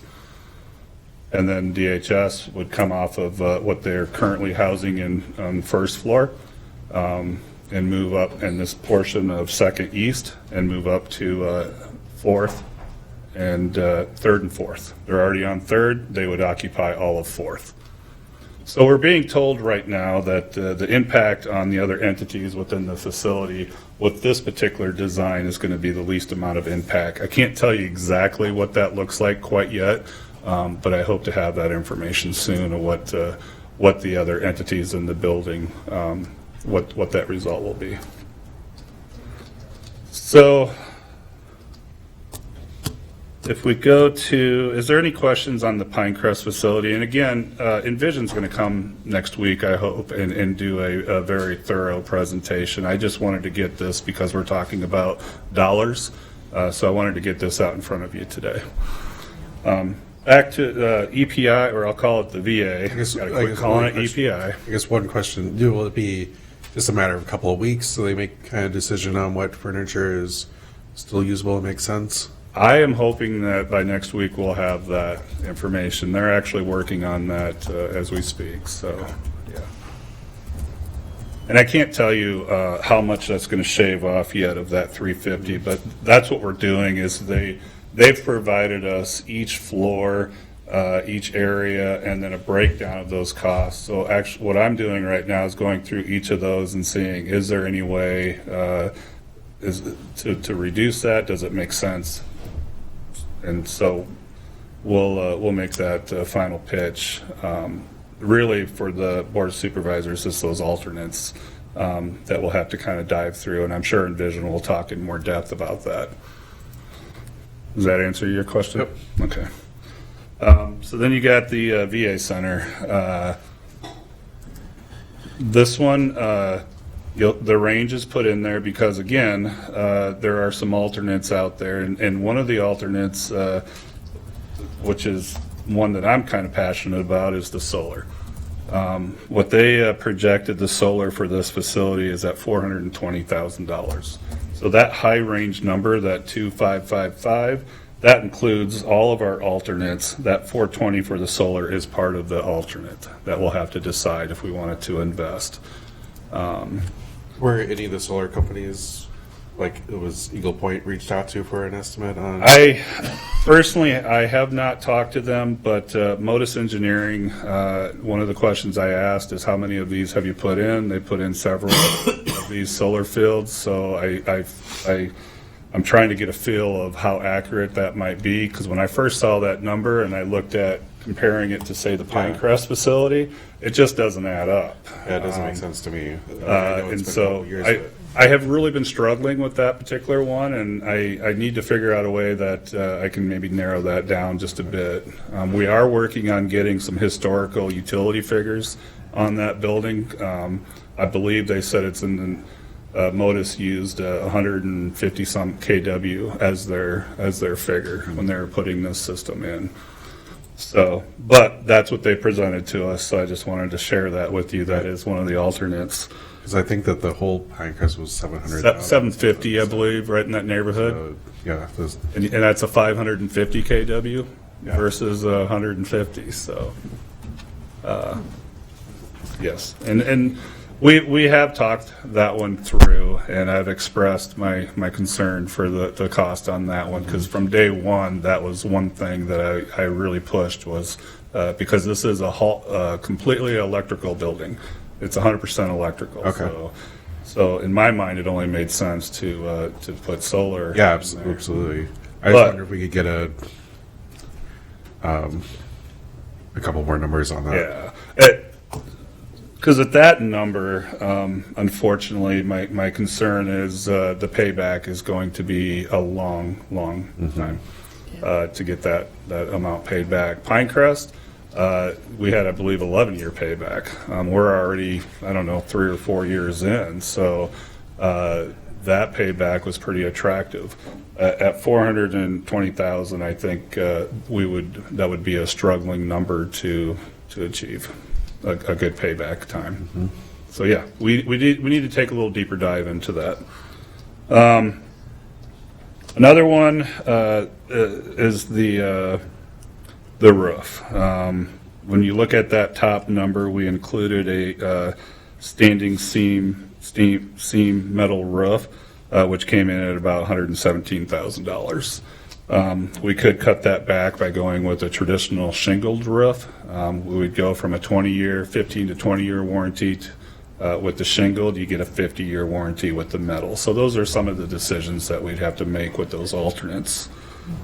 I also added, this is pretty small in terms of, these numbers that we're looking at, but I also added a under pavement snow melt system for the sidewalk that goes right up to the building, just that approach that goes into the VA.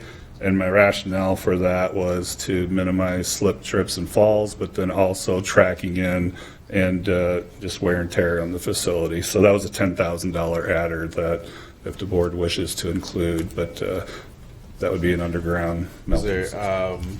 possibly, because I like that, possibly having that also on the public health clinic entrance? We did not factor that in, but it would probably be quite extensive, just given the nature of having to remove all of that to get that put in. But we can certainly take a look at it. That's a pretty large project in itself. Okay. Yeah. So any questions on the layout? Again, I know what Envision's going to provide. If you recall, when we did the courthouse remodel, we had the fly through, so it kind of gives you a better 3D look of it. But we're pretty excited about this design. If you'll notice the multi-purpose room, that's going to hold up to 75 or so people. So that will be kind of a multi-purpose. Yolando can use it for his board or his monthly meetings that he has, and then the rest of the county could use it for training or what have you. So it's just a nice size room for that. Plus, Yolando can hold his luncheons if we have bad weather outside and we can't do it under the covered patio. They can come inside and do that. Where currently, right now, they're using the chapel area for that. So that is what I wanted to highlight today. Really was the purpose of that range being out there for you, and really kind of cue in on some of those alternates. So yeah, we will take a deeper dive on that next week. Then the next one, I believe, is the server room, if I'm not mistaken. Give me a second. That's Oh, back here in the courthouse. different window, yes. Changing buildings. Yeah, this is back at the courthouse. This is the ARPA project that we put out for the upgrade of the server area. The scope of this project has changed somewhat since we originally talked about it. We originally looked at just putting a wall up and keeping the server equipment as it is, where it's at. Since we've taken a harder look at this, we do feel it's in our best interest to get the server equipment away from an outside window, get it more secured, and it's and I'll show you when Michelle gets When I this find what I pulled did up. this morning, it got too hectic there. I'll get it pulled up for you. You can go ahead and. So what we did is the server room's actually going to be located. What we're proposing is the server room to be located in the recorder storage area, and then what you'll see is a concept of office spaces that we could move the IT department in that area. Then they could be surrounding their server equipment, which would then free up the existing IT space. So then maybe this, my thought is moving forward, we could start looking at some of these temporary setups and utilizing that space. For an example, the new position for Joe. So, any chance I'm getting that up? I can see it in Word. I can't get it to the screen yet. Well, you have a copy of it, but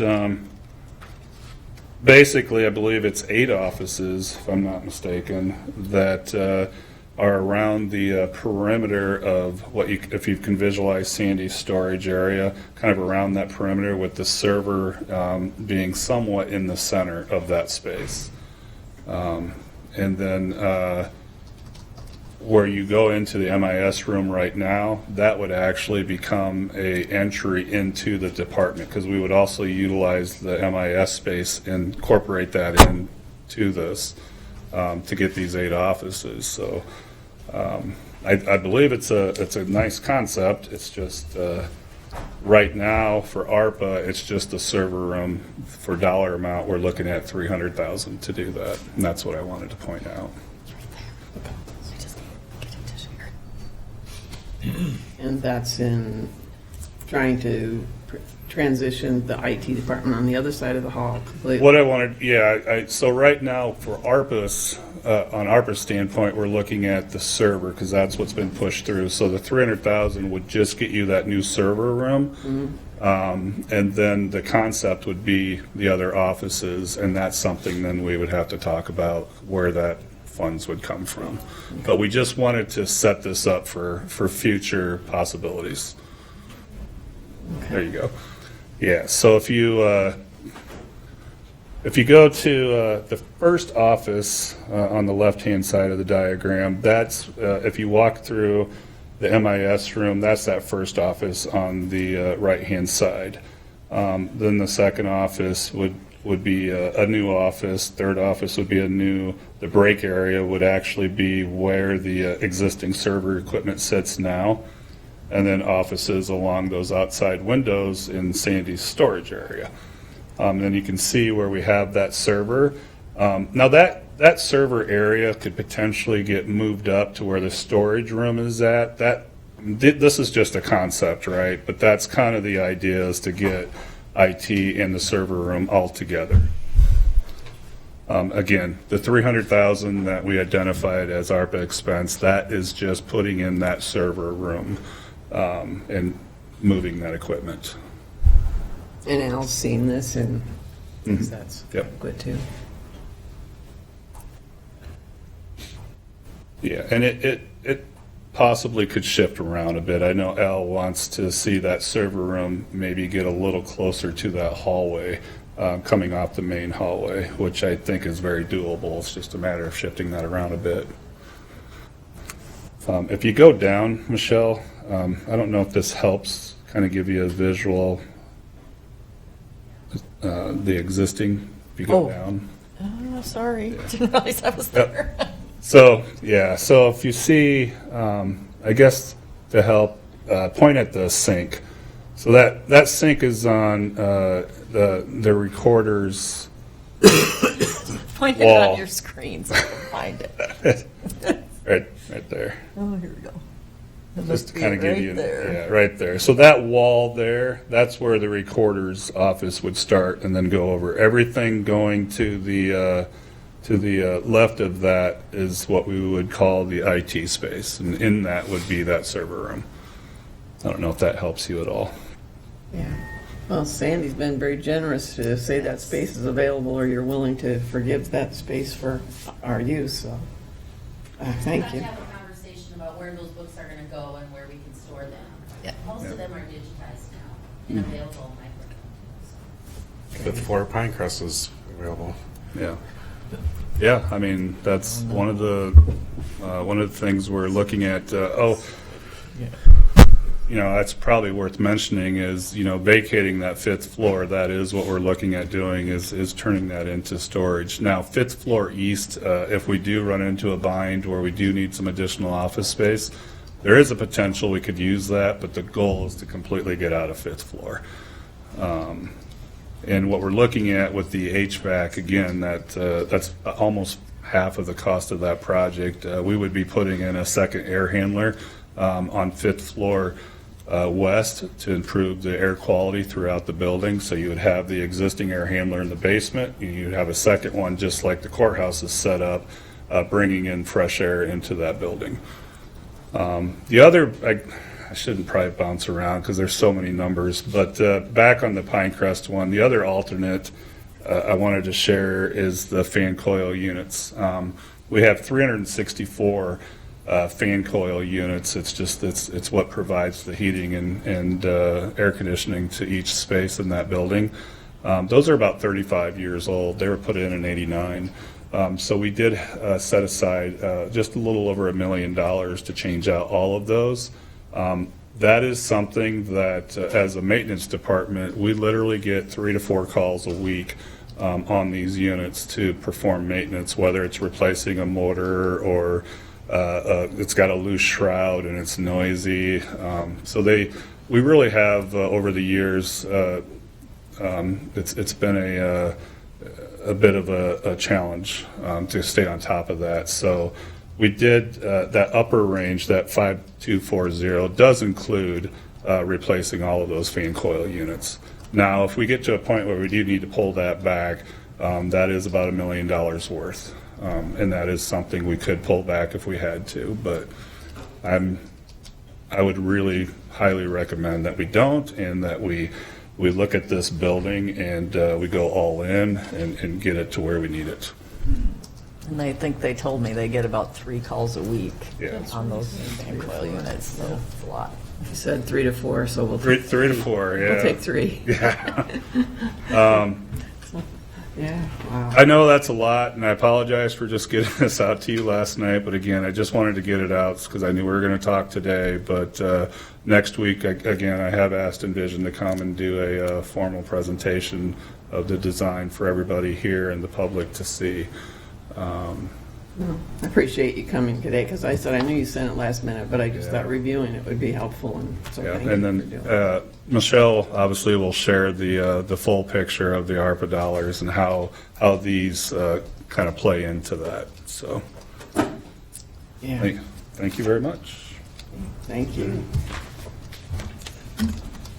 I did send these out, and I apologize for the lateness, but we needed numbers. So as soon as we got numbers, and in fact, we ended up using estimates for some, but as soon as we got it last night, I finished updating this. I rearranged the order of this just a little bit because I thought it's kind of interesting to show the completed projects separately from the ones that are still underway that we need to keep focusing on to make sure we get them done by the deadlines. And the ARPA expense category projects, those are the terms I'm using. I'm using ARPA expense category projects for one pool and the replacement revenue category for the other pool. So we have actually completely finished almost 2.1 million in projects under the ARPA expense category. We have a lot that are underway and they're in various stages. Some are nearly finished, some are halfway. There are a couple that are still just starting. And our 2 large ones that we talked about this morning have to be under contract with the contractor, not just design. They have to be under contract before the end of this December, which I know we all know. I have gone through these now, each project, and tried to talk to the project managers, and if their budget estimates were high or low, I've tried to adjust them as much as I can to where they really are going to end up so that we can really determine how much funding we have available. And so on page 2, you can see that the total committed right now is 15.1 million. I'm sorry. That's just the ones that are underway. The total for the expense category is almost 17.2 million. We only received 15.4 for that category. So whatever we do, some piece of those projects will have to be funded out of replacement revenue, which is doable. I need to track it this way so that I can make sure I am charging enough to the expense categories and that we follow all the rules attached to the expense category. So that's Color codes are, meaning, the color codes are departments, and there is a key at the very bottom of your last page, or there should be, that shows you which department is related to which color. okay. As long as it's departments, that's good. Yes, yeah, that's all that means, is so to help us identify who to reach out to about those projects. The one thing that I want to share with you on page 2, you will see a number of Washburn projects listed. There are a number in the planning column. I have left only estimates for that what is actually the first project that Chris Holker's referred to today. I may not have the numbers quite right because I was using estimates last night and he presented better numbers this morning, but it's approximately that project. So then, if we go to the replacement revenue category, you can see that we've completely finished projects totaling 528,000, a little more in that, and our total pool here is 10 million. We also have a number of projects that are still underway, again, in varying stages. I have included the jail security updates that were approved this morning. Those are on here. And the board did approve using ARPA funding for that, I believe, in October of 2023.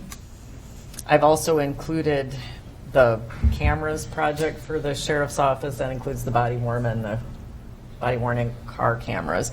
And that's just a little bit over what the original estimate for those was.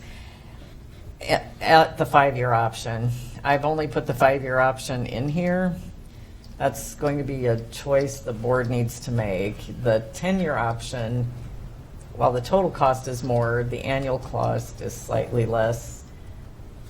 And that's just something you'll need to decide. If we're jumping in with Exxon now, I don't know how easy it is to change that in 5 years. It may make sense to do 10. I have also included the tasers in here at the 5-year option, even though that was really not included in any request. I'm just showing it because it's kind of related to the body-worn cameras because it's all part of the same manufacturer. It's related, but it wasn't included. It was not included, no, and I gave it its own little color for that reason. Oh. And I just put it on here, and it doesn't need to be on here. One of the things that I think you need to consider is this company prefers annual payments. That's just how that's their business model. Whether we do 5-year or 10-year. Yep, either one. I don't believe, now, I don't know yet, they haven't finished, actual contract negotiations, but I've not seen this company give you a discount for prepaying a lump sum. Well, I think it said, somebody mentioned that there wasn't earlier, maybe 2 weeks ago. Yeah, so it's just something you have to choose. Should that just be something that becomes part of the annual operating budget? It's hard for me to recommend that too, because I know that last year was not an easy year for the operating budgets, and it isn't likely to become easier going forward, especially after hearing apparently our state legislators think property tax cuts are the biggest priority they have going into the next session. I was very sorry to hear that, but it's not going to be easy any way we look at it. So at any rate, that is in there.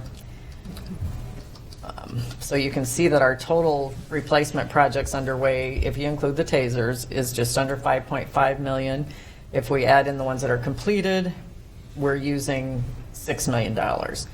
But if you remember, we talked about I was over in the expense category money, so I need to use some replacement revenue, and that amount is 1.68 million. You should be able to see that on page 2 of your handout. So when I add that, we have now obligated 7.7 million, and there's just about $2.3 million left in the replacement revenue pool. So then I wanted to show our large projects, which is the health department, the Veterans Affairs building, and the HVAC projects that you just heard some numbers on this morning.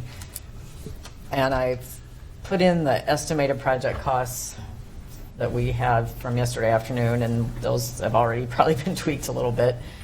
But that total for all of those, and the other thing that I added in here is $50,000 to do, and I put Pinecrest parking lot, it really should say Veterans Affairs parking lot. That's to redo parking at Veterans Affairs. I think it's hard not to do that, particularly when we know we have a population that probably needs sure footing. there, and Rory came up with that guesstimate of the 50,000 to do that. So we're looking at 12.3 million for all of that. The funding sources that we've already identified, for all three of those projects is a total of 9.129 million. That leaves almost 3.2 million unfunded, except you do have that 2.2 million of revenue replacement left should you choose to use it. Then that leaves 900,000. And that's where you'll just have to prioritize. Yeah, I mean, a couple things that jump out at me. I'd like to feel a little more secure on the solar costs on the VA building. And there's also, when we looked at the solar, there was the other option of not paying outright for it too. If you want to touch on that a little bit, so that could be another further power option purchase the program. power purchase program for Yeah. accomplishing the solar on that. I can look into that. I'm not sure if that's still out there. I'm assuming it is, but yeah, that was an option back when we did the Pinecrest and the other 6 facilities. But if Eagle Point or someone could do like their own estimate on both the power purchase option and the outright option on that building, that would be good. We are trying to get some historical data on usage, and we're running in a few roadblocks with getting that. But once we get that piece of information, we'll be able to kind of hopefully fine tune that to be able to provide a KW usage. Obviously, I think EPI's number is going to be a bit higher than maybe what we will be, because we're going to go in, we're going to use all energy efficient lighting. We're going to, everything's going to be up to date on it. It's not a 24/7 and we're facility. not 24/7. So I think once we get that information, it should be a worst case scenario, which is what we want. So yeah, we will definitely look into that. Okay. Do you have any numbers for reserves, since you're talking about some of these would come out of our reserves for the most part? I don't yet. I'm sorry. We'll have a couple more months, I think. Oh, I don't mean for that. I mean for where we are, or where we are projected to be, I guess, with where we were when we ended the year, and then some of the decisions we've made since then. At fiscal '24, with the work that we've completed today, it does look like our unassigned fund balance will be a decrease, maybe in the $1 million range.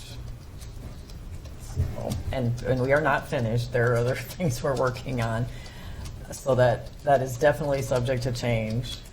But today, that's the best number I have for you. And That still leaves us a few million of what we determined excess reserves. If we go back to that exhibit we looked at budget time. But again, we also have to fund future equipment purchases. There's a lot. So we have a lot. We do have a lot of needs out there. The server room that we talked about this morning, the courthouse, there was more HVAC. We hoped to squeeze into that, but there just isn't enough budget. So there are projects still out there that on the list. Yeah, we're still going to need to know some of those numbers to make some of those decisions, or at least to have as close an estimate to where we are and where we're looking, I guess, to be. And then hit budget. Yes. Again. Okay.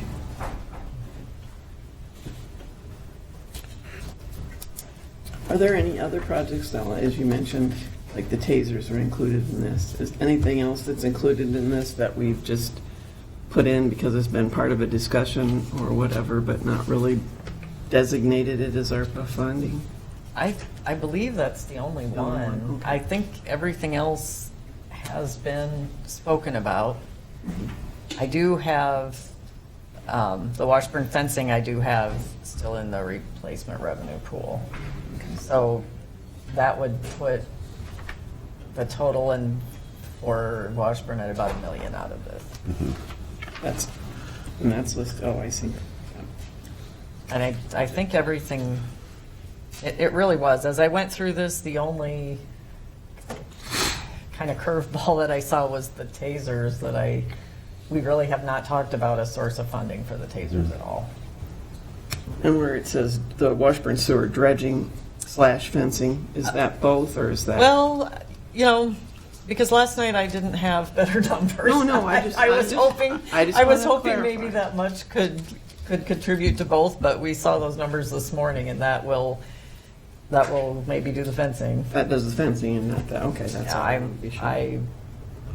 The dredging number was a Yeah. surprise. It's a big number. Yeah, it was. But I'm trying to remember right now if it's 285 customers or 385, but that'll be a big bill for them to pay. Thanks. I like this format. I mean, I hope you know found we've it had a helpful. lot of multiple sheets over the Yeah. years and different It's things. hard. There's so many different things we're trying to track with this. That's why I kind of started over with this a couple times ago to simplify it a little bit. And it's still complicated. I mean, the board has authorized a lot of really good projects with the funding that we've received. And the good news is, I do think we'll get our big projects under contract in time to meet that December 31st deadline of 2024. And then they have to be built out, of course, by December of 2026 right now. But at this point, I think we should meet those deadlines. So. And numbers wise, we're really sitting within striking distance of being able to make a couple different adjustments and be able to We are. complete it. Yeah, we really are. And we had some on backup too, if we needed to pull out. Yeah, we do. It just appears to me. Hopefully not. I don't think It's we're going nice to know need we to won't now, have to- but yeah, Don't have to give you're more right. back. There are some other things that could be done. All right. Anything else on ARPA today? No, because you guys have another meeting too. Yeah, we do. All right. Any reports or information from the board? Chris, I have a couple brief items. Yep. First of all, I want to offer condolences to the family and friends of Andy Clark. Andy retired from the Waterloo Police Department shortly after I did, and he was highly respected by the officers, and I always appreciated Andy's candor and his sense of humor. We continued to be good friends even after he and I retired, and he would send me these silly memes on a regular basis, and they always brought a smile to my face. So Andy is really going to be missed. Secondly, the process in Colorado. I'll be around for 2 to 3 more months yet, I would say, because I need to get recertified in the state of Colorado. And most of it I will be able to do from a distance in Iowa. It's submitting documentation and doing testing with the state of Colorado to get recertified. So hopefully I can complete that process, but it's a lengthy process, and it's going to take probably 2 to 3 months. All right. Well, thank you, Dan. All right. I'll entertain a motion for adjournment. So moved? I'll second. All those in favor, say aye.